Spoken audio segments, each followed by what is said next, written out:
Kronologi aksi mogok kerja berujung kerusuhan di kawasan industri IMIP Morowali Sulteng. Kerusuhan terjadi di kawasan industri PT Indonesia Morowali Industrial Park (IMIP), Kecamatan Bahodopi, Kabupaten Morowali, Sulawesi Tengah. Peristiwa tersebut awalnya dipicu oleh aksi mogok kerja yang dilakukan karyawan kontraktor PT Indonesia Morowali Industrial Park (IMIP) pada Minggu, tanggal 2 Maret tahun 2025.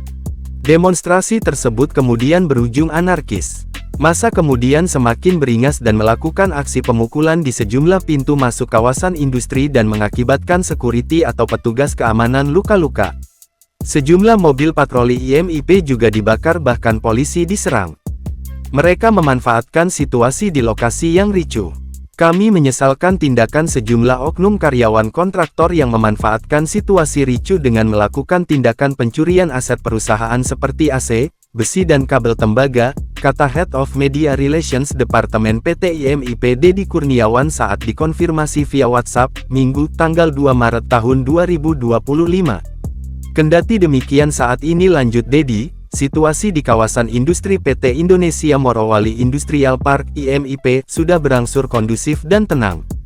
Kerusuhan yang terjadi di IMIP Morowali tersebut dipicu penerapan aturan penggunaan bus bagi perusahaan kontraktor dan lembaga penempatan tenaga kerja swasta (LPTKS) yang beroperasi di dalam kawasan IMIP.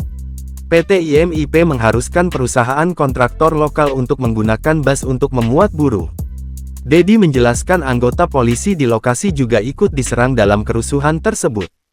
Sejumlah petugas safety IMIP, security kawasan, polisi dan seorang karyawan PT DSI, Dexin Steel Indonesia, yang terluka akibat diserang dan dikeroyok karyawan kontraktor. Selain itu, sejumlah mobil patroli safety juga dibakar dan dirusak oleh mereka, ujar Dedi. Dia pun memastikan karyawan kontraktor yang berlaku anarkis sudah teridentifikasi.